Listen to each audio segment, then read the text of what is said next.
L'univers est un spectacle fascinant que nous fait découvrir la NASA et l'Agence spatiale européenne grâce à ses télescopes spatiaux Hubble et plus récemment Kepler.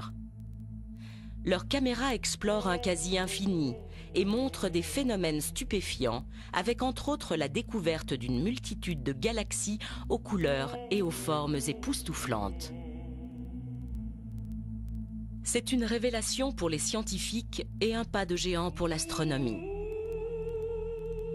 Dans la galaxie la Voie lactée, où se situe notre système solaire, les astrophysiciens découvrent également des exoplanètes, c'est-à-dire des planètes orbitant autour d'une étoile autre que le Soleil.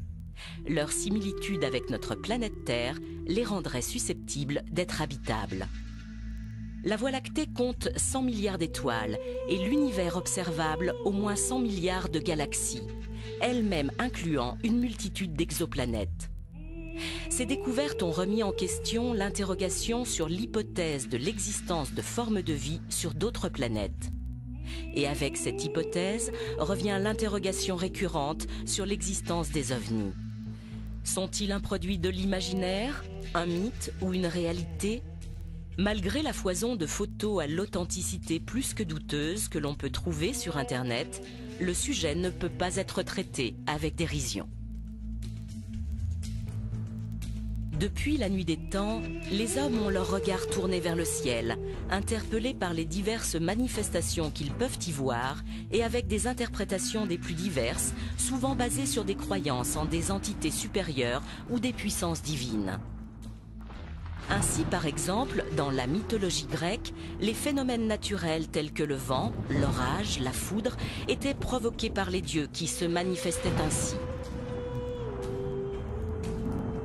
Grâce à ces recherches et à ces découvertes, l'homme a pu démystifier bon nombre de ces phénomènes et approfondir la connaissance de son environnement.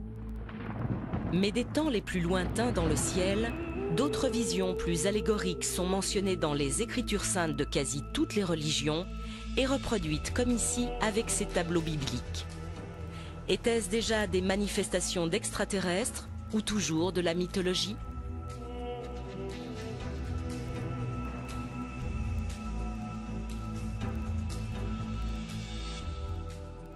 Aussi loin que portent les archives humaines, on a observé dans le ciel des phénomènes étranges qui ont frappé les esprits. Mais leur apparition comme phénomène collectif avec un nom pour le désigner, ça date évidemment de juin 1947. C'est la fameuse observation de Kenneth Arnold. C'est là que pour la première fois on lui donne son nom populaire, les soucoupes volantes. C'est la date de l'entrée en scène des ovnis dans la conscience universelle. Pour interpréter la question des ovnis, il me semble qu'il y a quelque chose d'indispensable à faire, c'est tout simplement de les replacer dans le contexte culturel de leur apparition.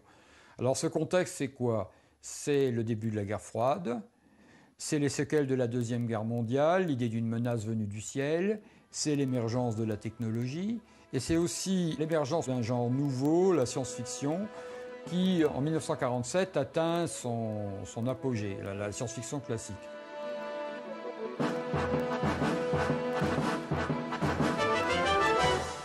La science-fiction apparut dans la littérature à la fin du XIXe siècle. Un des premiers ouvrages fut écrit en 1898 par le Britannique Herbert George Wells, La guerre des mondes. Il fut repris à la radio en 1938 par un homonyme qui est devenu célèbre, Orson Welles. L'émission simulant l'invasion de la planète Terre par des Martiens déclencha aux États-Unis une panique hystérique. Par la suite, cet ouvrage fut aussi adapté au cinéma. Ce thème de littérature et de film se développa rapidement jusqu'à nos jours, très souvent avec succès.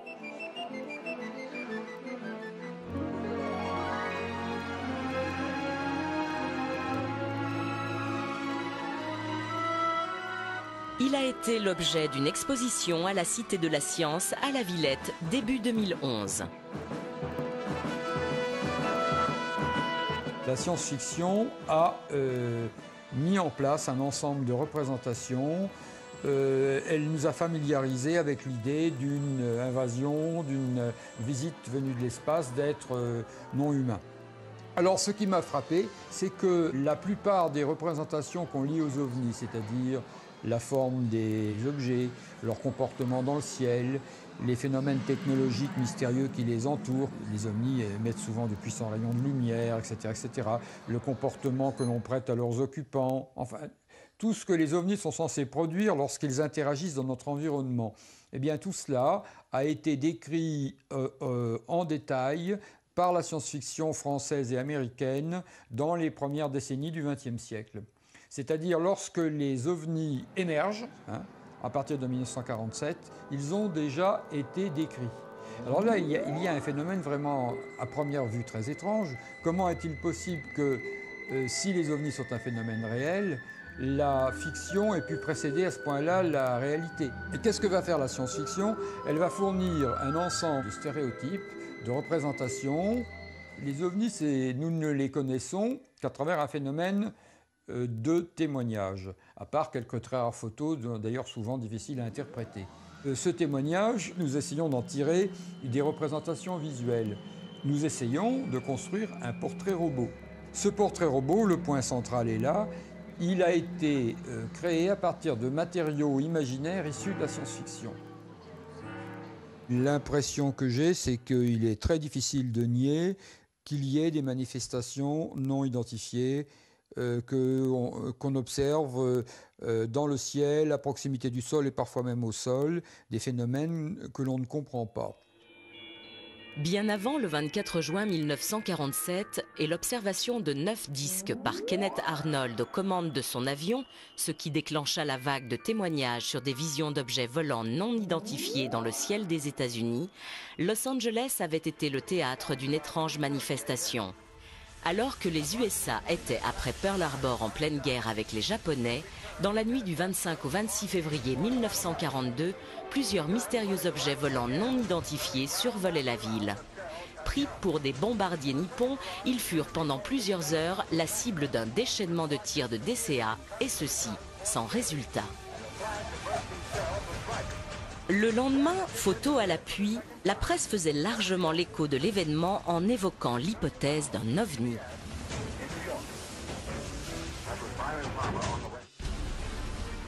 Fait particulièrement troublant, le témoignage de l'ancien pilote de chasse Jean Kissling.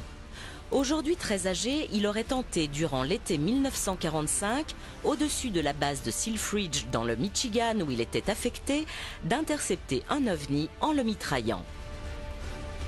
Son témoignage a été recueilli en 2008 par Alain Boudier, président de la commission 3AF PAN, Association aéronautique et astronomique de France, composée de sommités scientifiques entre autres. La commission PAN est chargée de l'observation de phénomènes aérospatiaux qui ne peuvent être rattachés à des aéronefs connus ou expliqués par la physique contemporaine. Parti en mission à bord de son P-47 à 15 000 mètres d'altitude. Il lui a été ordonné de mitrailler les objets et à ce moment-là, il a vu les objets se transformer en soucoupes volantes et s'éloigner à une vitesse absolument phénoménale. Une fois atterri à la base de Selfridge, son colonel lui a dit qu'il avait eu beaucoup de chance parce que ses prédécesseurs n'étaient pas rentrés de leur mission. En 1947, en pleine vague d'observations d'objets insolites dans le ciel des États-Unis dans le désert, près de Roswell, au Nouveau-Mexique, une actualité allait et continue de défrayer les chroniques. Le 8 juillet, la base des bombardiers atomiques de Roswell, l'unique au monde, révèle qu'ils ont trouvé une de ces soucoupes volantes écrasée dans le désert, dans les environs. Et cette nouvelle fait le tour du monde très très vite. Mais le soir même, il y a un démenti au quartier général au Texas, le général Ramey, qui montre à la presse des débris de ballons météo et de cibles radar écrasés, qui leur dit voilà, les aviateurs de Roswell se sont trompés, c'est pas une soucoupe volante qu'ils ont trouvée, c'est ça, c'est des débris de ballons météo. Et l'affaire est enterrée pour 30 ans.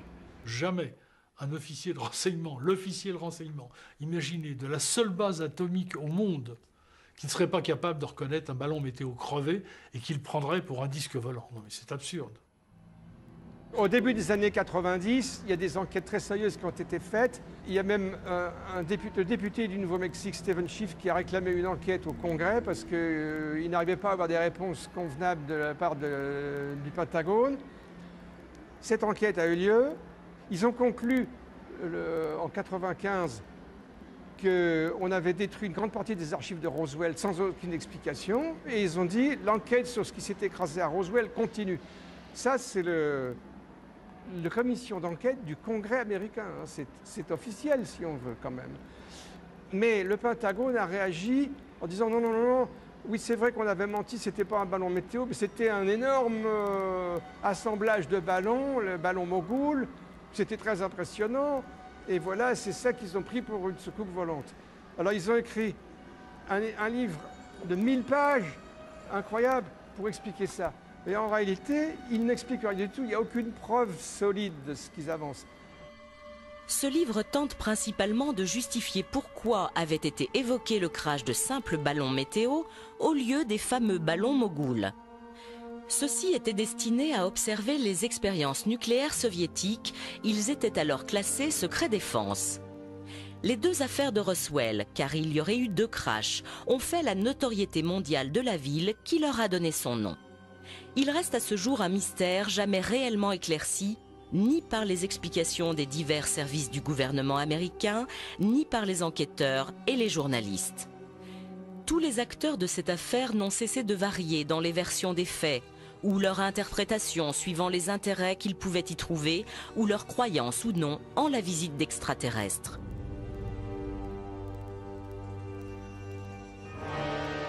L'affaire s'est encore compliquée en rebondissant en 1993 avec la diffusion de photos et d'un film sur l'autopsie du cadavre d'un des 4 aliens supposés avoir été découverts dans les débris de l'un des crashs.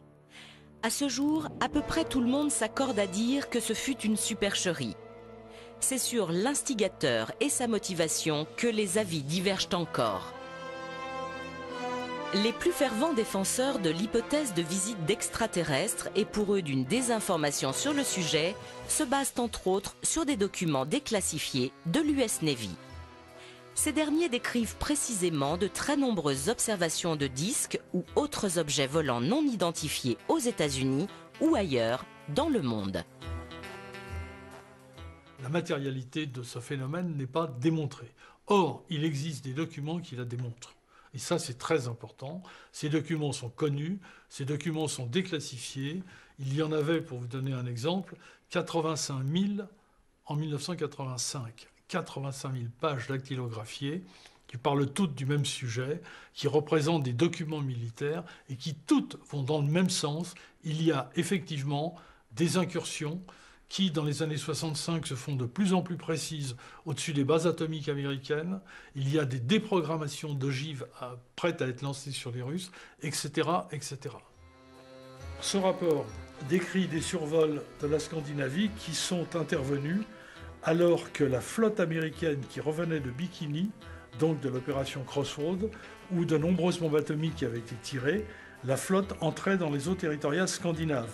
Il est plus que probable qu'on avait affaire à des engins qui n'étaient pas de ce monde, en tout cas pas de technologie humaine, qui recherchaient la source des bombes atomiques. Le rapport fait allusion à des missiles qui sont vus à relativement basse altitude, mais certains à très basse altitude, au-dessus de la Scandinavie. Ils ressemblent d'assez loin à des fusées V1. Ces missiles ont des caractéristiques très différentes. Ils émettent une flamme toutes les 3 secondes, ce qui n'était pas du tout le type de propulsion d'un V1. Il leur arrive de s'autodétruire, apparemment, quand leur mission est terminée. Mais il y a d'autres objets qui sont observés et qui sont précisés dans le rapport. Et parmi ces objets, il y a des grands cigares qui apparemment se tiennent en l'air sans propulsion visible, etc. Et au moins un engin dont la vitesse était mesurée à 2800 km/h en 1946. Si le phénomène du mystère des ovnis a débuté aux États-Unis, il s'est rapidement propagé sur toute la planète. Les témoignages abondent et quelques rares photos présumées authentiques ont fait l'objet en 2008 d'articles dans le journal anglais Daily Telegraph.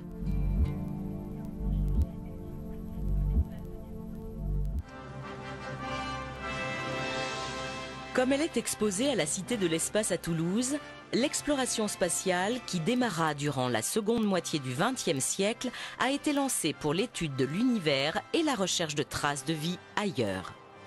Les ovnis, les extraterrestres, ont déclenché bien des interrogations, à la fois dans le grand public et certaines instances gouvernementales. Aux États-Unis, l'US Air Force initie en 1966 la commission Condon et en France, le CNES crée en 1977 un service officiel d'enquête, le GEPAN. Pour beaucoup, leurs conclusions restent trop évasives. Certains suspectent même une volonté de désinformation des populations. Pour tenter d'apporter des réponses, des initiatives privées prennent le relais avec entre autres en 1995 aux États-Unis un colloque organisé par Laurance Rockefeller. Il est composé de scientifiques et de membres spécialisés en ufologie. Leurs conclusions font ressortir qu'un phénomène existe et qu'il est nécessaire de continuer son étude. En France, en 1999, une association présidée par Denis Letty, général de l'armée de l'air, composée d'anciens auditeurs de l'Institut des hautes études de la défense nationale associés à des experts, rédige un rapport remis au président de la République de l'époque, Jacques Chirac, et à son Premier ministre, Lionel Jospin. Les avant-propos du général Letty et la préface du général Norlin interrogent grandement sur l'interprétation des enquêtes. Le général Norlin, que j'ai bien connu, avec lequel j'ai volé une fois extraordinaire, et qui était à un moment le patron de la défense aérienne, a signé des deux mains une préface en disant attention, il y a un problème et il faut absolument étudier ce problème qui peut avoir des conséquences sur l'ensemble de l'humanité. La commission rapporte de nombreux témoignages, dont certains émanent de pilotes. D'autres sont devenus emblématiques de l'ufologie, comme les photos d'André Frénial prises en Auvergne au lac Chauvet le 18 juillet 1952. Ces photos ont fait la une des journaux de l'époque.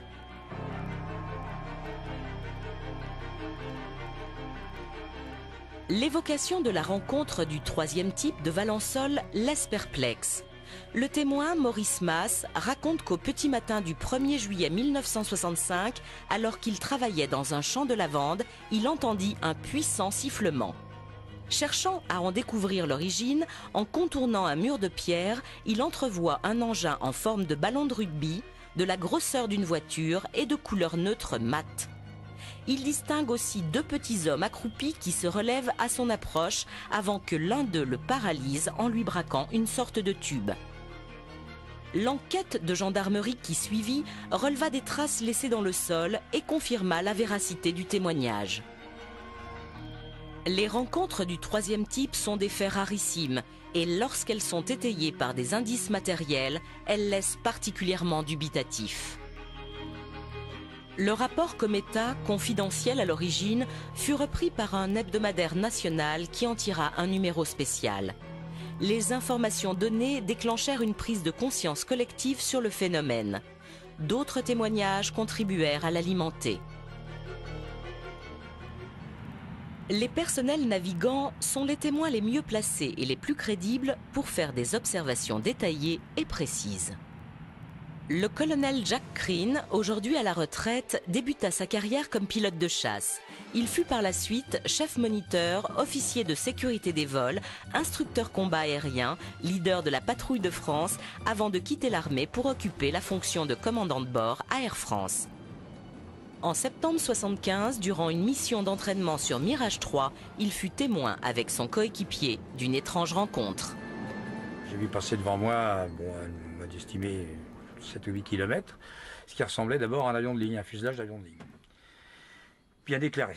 Et là, j'appelle le contrôle en disant, dis donc, ça va pas là, on va se faire engueuler. Hein, s'il y a un avion civil qui passe au milieu de nos exercices, c'est pas dans les règles.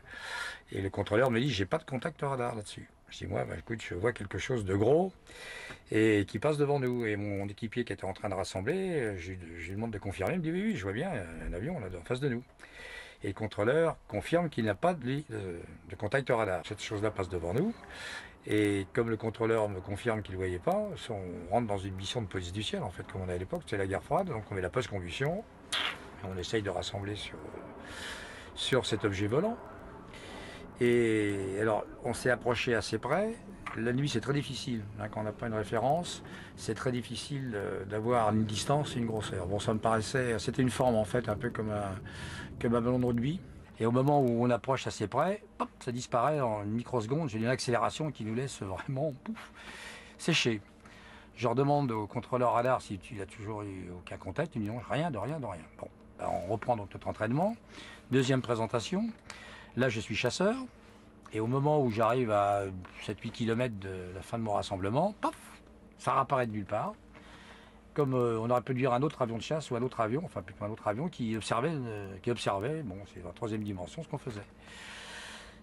Je rappelle le contrôleur, il me dit non, moi j'ai toujours pas de contact radar. Là, ma collègue rassemble, on met la post-combustion et on y va pour rassembler sur cet objet volant. On accélère même assez fort, on accélère donc, on avait Mach 1.6, il fait à peu près 1700 km/h. Et au moment où peut-être ces choses-là nous sentent menaçants, pareil, ça disparaît en une fraction de seconde, une accélération époustouflante. Je demande au contrôleur s'il n'a toujours pas de contact radar, parce que ça fait quand même 2 fois que ça se présente. Il dit non, on refait un autre exercice, on se représente une 3e fois. La chose réapparaît de nulle part, en état d'observation, bon, non menaçante, mais qui est en train de regarder gentiment, ce que apparemment c'est intrigué par ce qu'elle est en train de faire. On essaye de rassembler de nouveau, de se rapprocher le plus vite possible. Moi, je me rappelle ce qui m'avait intrigué, c'est que je voyais à travers son fuselage, j'avais des hublots assez grands, une lumière blanche, alors extraordinaire. Je dirais pas céleste, mais vraiment une lumière blanche, et je voyais à l'intérieur. C'était une immense cavité blanche, et je voyais vraiment une transparence, ça m'a frappé. Mais ça disparaît aussi en un clin d'œil. Donc là, on manque de pétrole, on rassemble, on perce, comme on dit, on va se poser à Creil. Contrôleur, bon, le débriefing, il dit moi j'ai rien vu, bon. Et avec le collègue, on a dit bon, on ne dit rien non plus, puisque de toute façon, si on fait un rapport un peu circonstancié, on va choisir le psy, choisir le médecin, ou alors on est au secret, donc ça ne présente pas beaucoup d'intérêt. On était assez habitués à reconnaître ce qui se baladait dans le ciel, et ça, jamais rien vu d'autre de toute ma carrière aéronautique. Et j'ai jamais vu non plus des performances pareilles. Je ne pense pas qu'à l'heure actuelle, on a produit des objets volants qui sont capables de telle accélération, et même du genre de manœuvre, puisqu'il est parti un petit peu... donc des accélérations qui sont gigantesques. Alors donc la question que moi je me suis posée un peu, je me pose encore, si ça n'est pas terrestre, donc c'est extraterrestre. Alors qui est derrière ça? C'est la question. Jean Grélé commença sa carrière aux États-Unis comme pilote de chasse dans l'US Air Force, puis fut commandant de bord à Air France durant 20 ans. Il dénombre 17 500 heures de vol à son actif. Il fut 3 fois témoin de phénomènes et de visions qui laissent perplexe. Son premier témoignage remonte à 1966. J'étais second pilote dans un Boeing 707 d'Air France. Le commandant de bord était à sa place à gauche. Nous avions un radio, un navigateur et en plus un ami du commandant de bord était venu nous rendre visite. Donc nous étions nombreux et tous ont vu la même chose sur mon écran radar.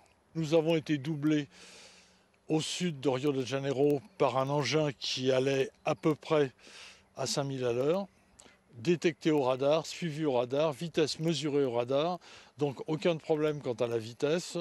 Le retour de l'écho était à peu près celui qu'aurait donné un Boeing 707 de l'époque, donc quelque chose d'assez considérable. Alors, c'était naturellement non identifié pour 2 raisons. D'abord, on ne l'a pas vu. Nous étions au-dessus d'altostratus qui nous empêchait de voir le sol. Et cet engin est passé en dessous de nous et sur notre droite. Et la suivante a eu lieu en 1984. J'étais alors commandant de bord, aux commandes d'un Boeing 747 d'Air France sur le Los Angeles-Montréal. Et là, nous avons été doublés par quelque chose. Ce quelque chose ressemblait à un groupement de sphères métalliques derrière lequel une énorme traînée lumineuse, et je dis bien autolumineuse, il était précisément minuit en heure locale, nous a doublés par la droite. Et à ce moment-là, c'est le contrôle de la navigation aérienne qui nous a demandé ce que nous avions vu passer. 2 autres avions sont intervenus sur la fréquence, un Lufthansa et un Olympic Airways qui avaient vu la même chose que nous.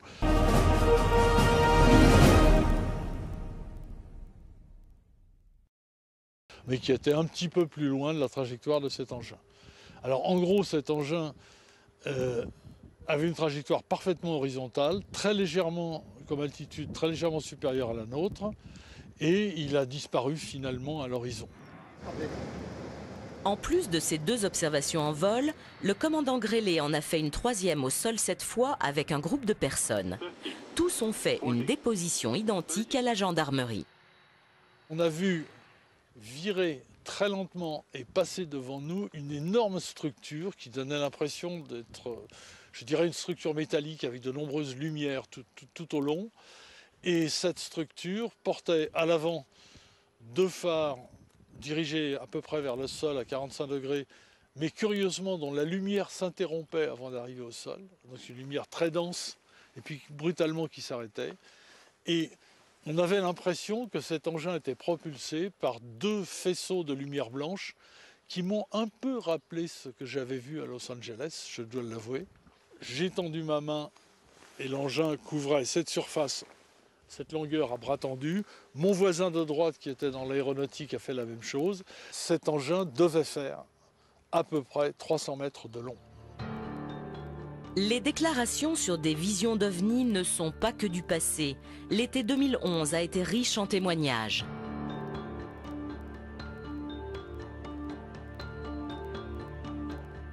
Le 20 août, à 20h15 à Chamalières, dans le Puy-de-Dôme, Joël Gerbe aurait aperçu un objet volant insolite.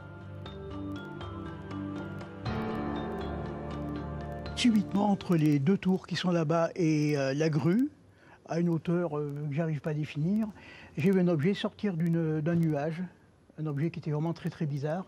Donc j'ai eu un coup de chance, j'avais l'appareil photo qui était sur la table, sur ma table basse, puisque mes enfants venaient de sortir de l'appartement. Je me suis saisi de l'appareil à photo et j'ai fait une photo. Ça a duré en moyenne 10 secondes à peu près, et ensuite j'ai vu partir cet objet à une vitesse vertigineuse. La photo, hélas floue, a été expertisée et semblerait être authentique. Avec les paramètres qui lui ont été donnés, un expert en photographie a estimé que l'objet pouvait mesurer plus de 100 mètres de long. Ce nouveau fait divers, qui a fait l'objet d'une déposition, a été pris très au sérieux. Le GEPAN a déclenché une enquête.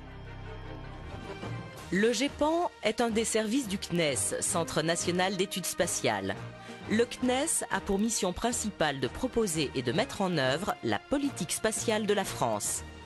Il cogère avec Arianespace et l'Agence spatiale européenne la base de lancement de Kourou en Guyane.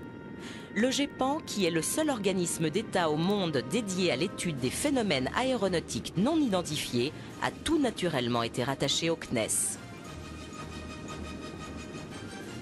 La question de cette possible vie ailleurs que sur Terre est un thème qui motive et qui stimule le CNES depuis de longues années maintenant. La mission du GEPAN au sein du CNES est absolument claire. C'est recueillir, écouter, collecter les témoignages de nos concitoyens qui voient des choses ou qui sont les témoins de phénomènes qu'eux-mêmes n'arrivent pas à identifier. Et avec les moyens qui sont les nôtres, les connaissances, la compétence, les scientifiques qui travaillent avec nous, les experts, nous essayons de donner des réponses aux questions que les gens se posent. Le GEPAN est en contact avec à peu près toutes les autorités nationales, la gendarmerie, la police, la météo, les chercheurs, l'armée de l'air.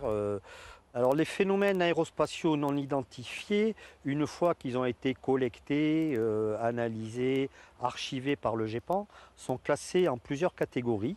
Non, il y a des catégories de phénomènes qui sont totalement identifiés, qui sont classés en catégorie A. Il y a 4 grandes catégories. En catégorie B, on a les phénomènes qui sont pratiquement à 100%, je dirais, identifiés, mais que l'on ne peut pas reproduire. Ensuite, il y a toute une catégorie que l'on classe en catégorie C, des phénomènes qui, soit les témoignages sont trop succincts pour mener une enquête, ou il nous manque des informations importantes qui nous permettent d'aller plus loin dans les enquêtes.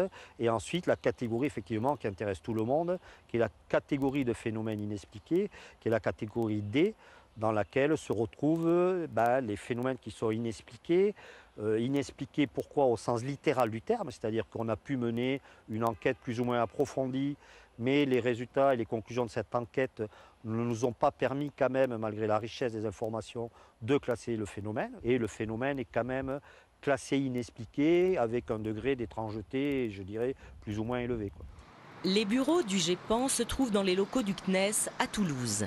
C'est ici que sont reçus et analysés tous les témoignages. Depuis 2007, le GEPAN a ouvert au grand public sur son site internet ses archives de 30 ans. Depuis la création du premier GEPAN en 1977, on a recueilli à peu près 7000 témoignages qui sont des témoignages uniquement sur le territoire français et les dom-toms également. Et ces 7000 témoignages représentent à peu près 2500 cas, puisqu'on peut avoir plusieurs témoignages pour un seul cas. Ce qui est d'ailleurs intéressant, ça permet de faire des recoupements en termes de trajectoire, etc., quoi. Et actuellement, on reçoit à peu près 2 à 3 témoignages par jour. On s'astreint à avoir une démarche de méthode et de bien expliquer pourquoi on interprète cette observation comme ça et pourquoi on la classe dans telle catégorie. Une chose importante, on n'a pas de dossier secret, on publie tout ce qui nous est transmis. Aux restrictions près, il y a des catégories d'informations qui n'apparaissent pas dans nos dossiers quand ils sont publiés. Tout ce qui est information de nature privée à retrouver les gens. Les services du GEPAN sont extrêmement prudents pour formuler des hypothèses sur leurs enquêtes. Si on avait à la fois une corrélation visuelle de gens compétents qui sont habitués, comme les pilotes, entre guillemets, et d'une trace radar pris par les antennes au sol, effectivement, on pourrait penser qu'il y a bien quelque chose derrière, un objet. Alors après, tout reste à interpréter. Je dirais, cet objet, c'était quoi? Est-ce que c'était un ballon qu'on n'a pas su retrouver? Est-ce que c'était autre chose? Ça, on ne sait pas. Donc de là à corréler une observation d'un ovni, d'une soucoupe volante, il y a un pas que vous ne me ferez pas franchir. Ne confondons pas des hypothèses, de la fantaisie, de l'imagination avec une réalité. Et c'est là qu'il faut absolument s'arrêter en disant, maintenant, je laisse partir mon imagination, très bien, alors on peut vraiment tout imaginer, tant mieux. Simplement, il ne faut pas réduire, du moins dire que ce produit de l'imagination eh bien, serait la réponse et l'unique réponse aux questions que nous nous posons aujourd'hui. Il faut accepter de ne pas savoir. La question du danger possible n'est pas du tout exclue, puisque l'armée de l'air fait partie des partenaires qui travaillent avec le GEPAN, et ça depuis longtemps. Il y a même eu des rapports qui ont été émis par certaines personnes, en leur nom propre, je vous le dis tout de suite, soulignant la possibilité de danger. C'est une analyse qui n'a pas été suivie par les autorités nationales actuelles. Il faut être vigilant. On est attentif, on regarde le ciel, on scrute le ciel, et on découvrira des choses qui ne sont peut-être pas du tout menaçantes. Pour la vigilance et donc la détection d'éventuelles intrusions d'objets volants non identifiés dans l'espace aérien français, les autorités et le CNES ont entre autres à leur disposition la défense aérienne nationale avec ses infrastructures. Au Mont-Verdun, à proximité de Lyon, la base 942 est le centre de détection et de contrôle. Elle supervise et conduit toutes les activités aériennes se déroulant dans l'espace aérien national. Pour cela, elle dispose de tout un système de maillage de radars civils et militaires dispersés sur l'ensemble du territoire.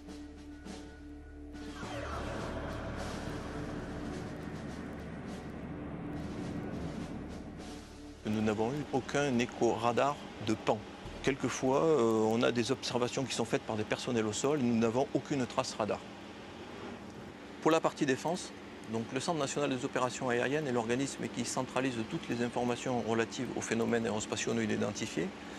Il a été mis en place dans la documentation aéronautique militaire un compte-rendu type lorsque les pilotes militaires ou les contrôleurs aériens militaires rencontrent des phénomènes particuliers. Les observations décrivent souvent des phénomènes connus ou inconnus associés à des sources lumineuses sans preuve réelle d'un objet matérialisé.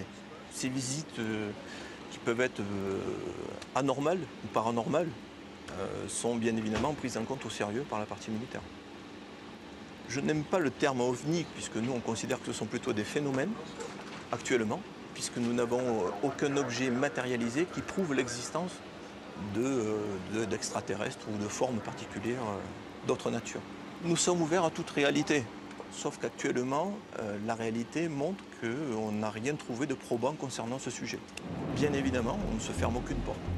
D'autant que pour différentes raisons liées au fonctionnement des radars, comme par exemple l'altitude ou la furtivité, des objets volants peuvent échapper à une détection.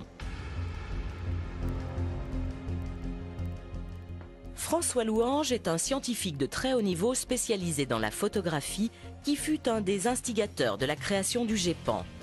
Dès l'origine, il collabore avec cet organisme pour tenter de percer le mystère des pans, phénomènes aérospatiaux non identifiés. L'expression est plus large qu'OVNI, objet volant non identifié, qui sous-entend un objet solide. Le terme pan englobe ainsi les ovnis, les phénomènes météo, géophysiques et autres.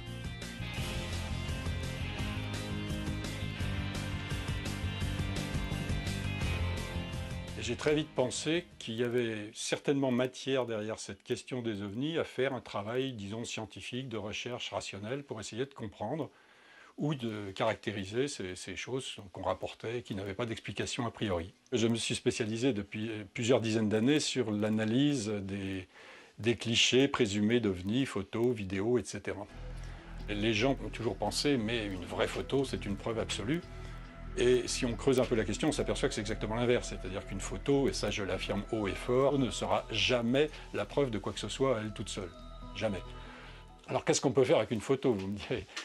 Ce qu'on peut faire, c'est, dans un premier temps, essayer de trouver son explication. Alors il y a plusieurs étapes à ça, mais on peut commencer par essayer d'éliminer les causes, j'allais dire, naturelles. Il peut y avoir des phénomènes naturels qui donnent des résultats extraordinaires. Il peut y avoir aussi des phénomènes techniques. Donc on peut, dans un premier temps, on doit essayer de trouver l'explication et de trouver la faille, si je puis dire, c'est-à-dire le phénomène parasite ou éventuellement volontaire de tricherie de la part de l'auteur. Alors ça, on n'est jamais sûr d'arriver jusqu'au bout à éradiquer ces choses-là, parce que c'est la course éternelle entre ceux qui font et ceux qui défont. Mais disons qu'on peut quand même très souvent mettre en évidence qu'il y a eu trucage. La première chose qu'on peut faire si on voit un objet totalement inconnu dans une photo, c'est essayer de savoir quelle taille angulaire, alors c'est un terme technique, mais les gens comprendront, c'est l'angle qu'il y avait entre l'œil de l'appareil, si je puis dire, l'objectif, et cet objet. Ça, on peut le déterminer si on connaît les caractéristiques de l'appareil de prise de vue.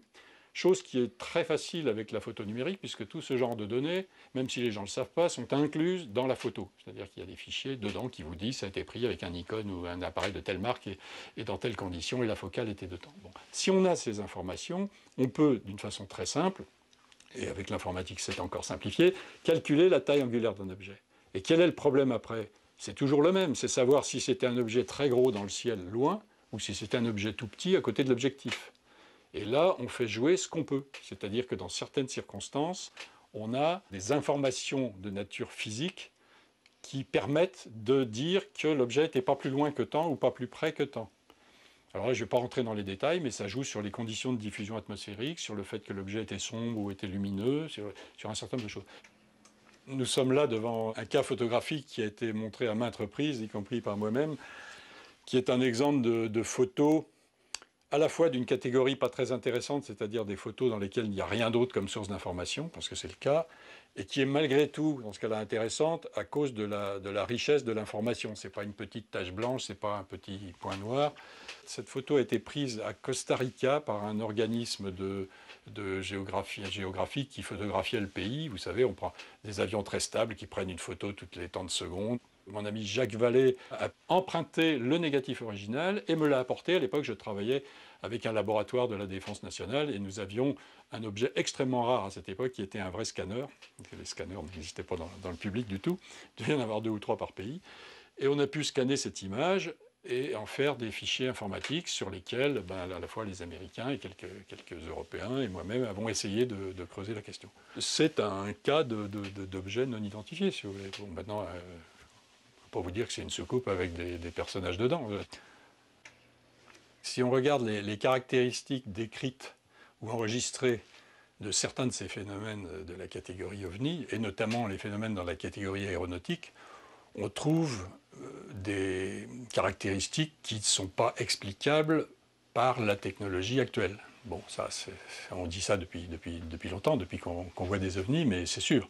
Voir des objets, si objets il y a qui ont des accélérations telles que celles qu'on mesure ou qu'on croit mesurer, c'est des disparitions, des angles droits, des choses comme ça défie la physique. Donc si ce sont bel et bien des objets, on ne sait pas expliquer ce qui se passe. Le problème OVNI est un problème sérieux. Ce n'est pas le problème numéro 1 de l'humanité, bien évidemment, mais c'est un problème très sérieux. À partir du moment où le public s'y intéresse, se pose des questions, à partir du moment où des organismes officiels se posent des questions, l'État se doit, encore une fois, même si le sujet était vide, ce qui n'est pas le cas, se doit de mettre le minimum au service du public pour donner des réponses. Dans le grand public, de nombreuses personnes s'intéressent aux hypothétiques visites venues d'ailleurs. Certains en doutent, d'autres y croient fermement. Les plus passionnés se regroupent dans des associations ufologiques pour tenter d'appréhender au mieux le mystère, mener des investigations dont elles communiquent souvent les résultats au GEPAN ou à des magazines spécialisés. Joël Ménard, directeur de l'un des plus anciens de ces magazines, est captivé par le phénomène. Il recueille des témoignages et déclenche souvent des enquêtes. Les ovnis, c'est pas une blague, c'est pas des hallucinations, c'est pas des erreurs de perception ou de façon très marginale. Il y a vraiment quelque chose, il y a un truc formidable. Ce truc-là, il nous dépasse. Si vous voulez faire un catalogue exhaustif de tout ce qui s'est passé depuis, par exemple, depuis la fin de la Seconde Guerre mondiale, vous allez être obligé d'injecter plusieurs dizaines de milliers de cas. Il y a effectivement des éléments dans les témoignages qui suggèrent une réalité matérielle. Quand vous avez, par exemple, des traces au sol, des trous dans le sol, ou de l'herbe brûlée d'une façon plutôt inexplicable, ou quand vous avez des traces sur les pellicules photos, ça indique un phénomène matériel. Nous avons recueilli des données dans 5602 cas. C'est beaucoup quand même, 5602 cas, répartis à travers le monde, dont à peu près la moitié en France. Sur ce graphique, vous avez en jaune une courbe qui exprime la variation du pourcentage d'observations diurnes au cours de la période 1947-1994. Ce phénomène qui se manifestait majoritairement le jour à la fin des années 40, au cours des 15 ou 20 dernières années, il est devenu très majoritairement nocturne. Évidemment, on ne sait pas pourquoi, on sait juste que c'est comme ça. Le 25 juin 2011 se déroulait la Nuit des ovnis ou Opération Suricat. Sceptiques, curieux, ufologues passionnés de France, d'Europe, voire du monde, ont ensemble observé le ciel le temps d'une soirée dans l'espoir d'y apercevoir des visions insolites et d'échanger leurs informations. En Auvergne, l'opération se déroulait à Plauzat, dans le Puy-de-Dôme. On doit être environ 600 cette nuit. Toutes nos infos vont converger vers un centre d'appel et on aura tous en retour ce qui va se passer dans le ciel européen, enfin dans une partie du ciel européen ce soir, cette nuit. Tout ce qui va être relevé va être analysé. Il y a 2-3 mois de traitement où on va comparer avec le trafic aérien, le trafic satellite, tout ce qui pourrait être susceptible de méprise pour avoir un résumé intéressant de ce qui peut se passer, quoi. Voilà. Nos avions sont surveillés, nos aéroports sont surveillés et nos sites nucléaires sont surveillés. Alors, pour quelles raisons ils seraient surveillés? Moi, je pense qu'on est dans une phase où, sans le savoir, nous, terriens, on est peut-être à la veille de trouver un moyen d'aller beaucoup plus vite dans l'espace. Et quand nous aurons trouvé ce moyen rapide, nous allons peut-être poser des problèmes. Parce que nous sommes assez nuisibles, en fait. Hein. On voit bien, même entre nous, nous sommes très nuisibles. J'essaierai de voir ça avec les documents que j'ai pour voir ce que ça pourrait être. Tiens, un SLS. Point rouge et blanc, vitesse constante, allant de l'est vers l'ouest, vient de hausser son altitude subitement. Continue son ascension, vient de disparaître de mon champ de vision, dans le 37. Il y a beaucoup de petits incidents, de petits événements, comme il y aura ce soir, qui sont intéressants, mais qui n'apportent pas assez d'informations. Et on est en quête, nous, de vraies infos, quoi. Notamment quand il arrive en cas d'atterrissage ou en cas de rencontres rapprochées, etc. On a un ensemble d'informations plus intéressantes. Ça regarde. Ah oui. Regarde là. Te fais voir. Ah oui, c'est un objet lumineux qui est en train de passer, regarde. C'est éteint là. C'est peut-être une rentrée atmosphérique, mais là, non, je dirais pas une rentrée atmosphérique. Ça avait un peu une trajectoire un peu désordonnée, alors c'était un peu bizarre.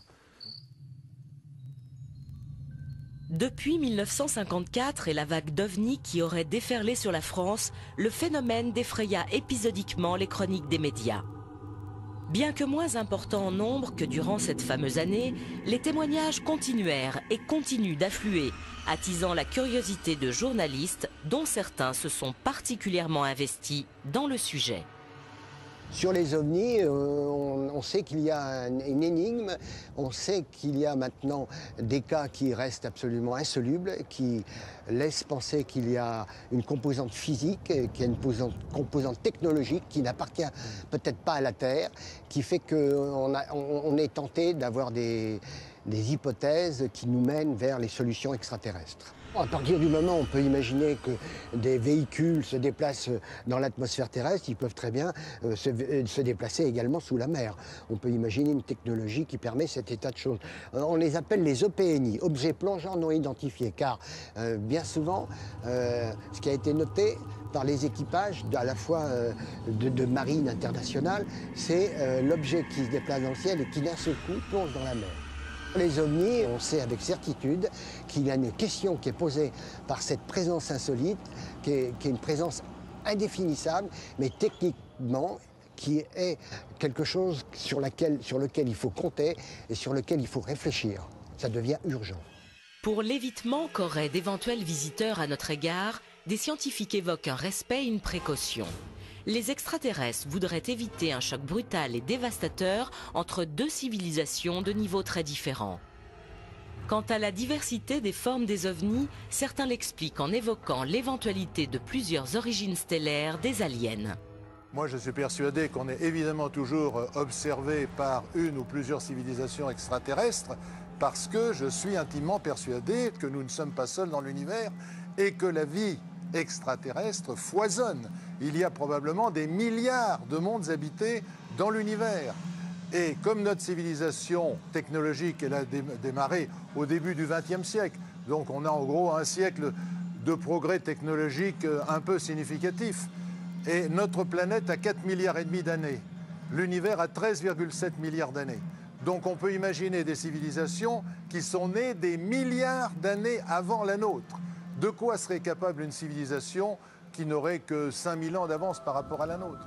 On ne peut pas venir depuis ces étoiles jusque chez nous dans un laps de temps raisonnable, en quelques jours ou en quelques semaines, puisque selon les lois de la relativité, on ne peut pas dépasser la vitesse de la lumière, 300 000 km par seconde, c'est-à-dire en gros la distance de la Terre à la Lune en une seconde, et malgré cette vitesse faramineuse, déjà pour traverser notre galaxie, il faut 100 000 années-lumière. 100 000 années à 300 000 km par seconde. Donc les astrophysiciens qui respectent, ils ont raison, les lois de la relativité découvertes par Einstein, vous disent ce n'est pas possible. Mais ça, c'est dans le cadre des lois qui sont loin d'être terminées. On a découvert quelques lois, mais il y a d'autres lois que l'on va découvrir qui vont transcender tout ça et qui permettront sans doute de prendre des raccourcis de l'espace. Depuis fin septembre 2011, la découverte de physiciens du CERN de Genève pourrait remettre en question la théorie d'Einstein sur la relativité. Désormais, si cette découverte était bien confirmée, en reconsidérant la notion du temps telle qu'on la connaît, les voyages interstellaires entreraient dans le domaine du possible. On pourrait alors imaginer que d'hypothétiques civilisations bien plus anciennes que nous et situées dans d'autres systèmes solaires auraient pu maîtriser cette science et la mettre en application.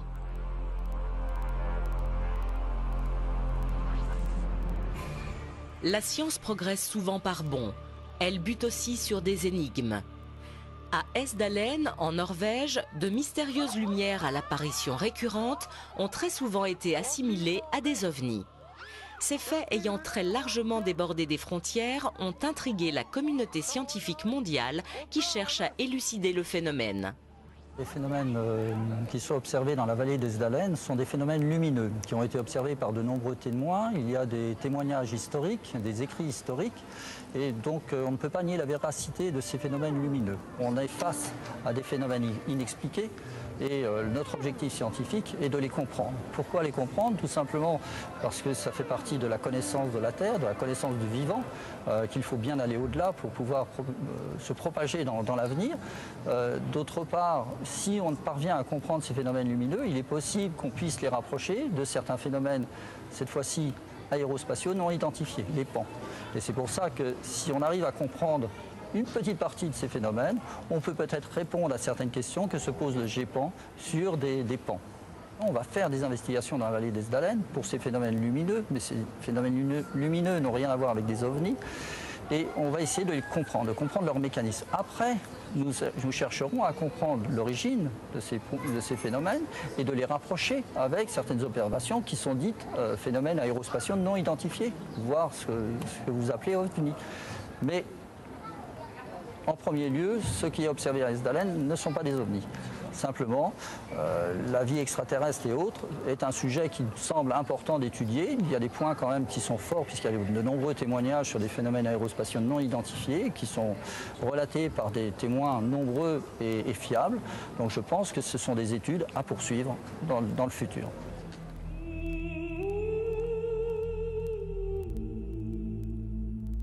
En ouvrant les portes du ciel avec tout son inconnu, l'homme découvre un merveilleux qui séduit son imaginaire, où cohabitent science et fiction. Les ovnis font partie de cet inconnu qui demeure à ce jour un mystère à vivre et une question à résoudre.